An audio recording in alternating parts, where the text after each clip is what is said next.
viewers, we will get to know what this entire probe is all about. What do we know rather so far? First of all, the Lokpal order listing matter for further hearing, that has been accessed, and that is what gives us more details into what it carries, recommendations, conclusions of the CBI report. What does the CBI report say? Now, that is the claim, and the CBI report basically, which has been submitted to the Lokpal on June 30th, 2025, it basically claims, claim number one, credible material and evidence to prosecute Mahua. Also, what does the CBI conclude? The prosecution, what does the prosecution say? The prosecution sought under the BNS section 61, which is of criminal conspiracy.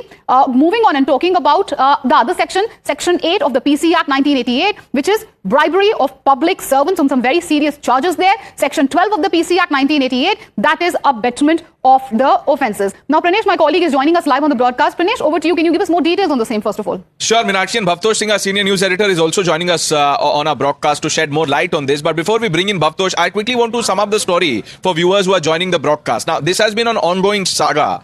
The latest is very, if I could put it in as many words, it is very simply this, that the Lokpal has been approached by the CBI. The CBI seeks sanction to prosecute Mahua Moitra based on what they say. They have credible evidence. The CBI, remember, was tasked with conducting a deeper probe into all of this.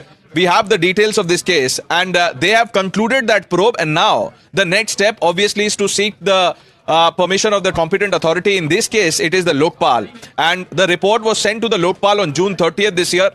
Mahua Moitra has, debunked the claims made by the CBI. I will quickly also go through what Mahua Moitra has said. She says that she dictated questions to Hiranandani. He posted them as a friendly favor. According to Mahua, she claims that never prepared any of the questions himself and that they were typed by him on her direction. CBI has challenged what Mahua Moitra has said. So in this back and forth, there are two important things. One is the agency, in this case the Central Bureau of Investigation, asking the Lokpal for permission to sanction Mahua Moitra based on what they say they have credible evidence. And the other highlight is that on the 6th of October, which is the next date of hearing, Nishikant Dubey, who is the complainant, and what had Nishikant Dubey said, the sum and substance of Nishikant Dubey, the BJP MP, was that while Mahua was in India, her parliamentary login was being used, it was active, from a location in Dubai. Bhavtosh, the next hearing is on the 6th of next month, and Nishikant Dubey has been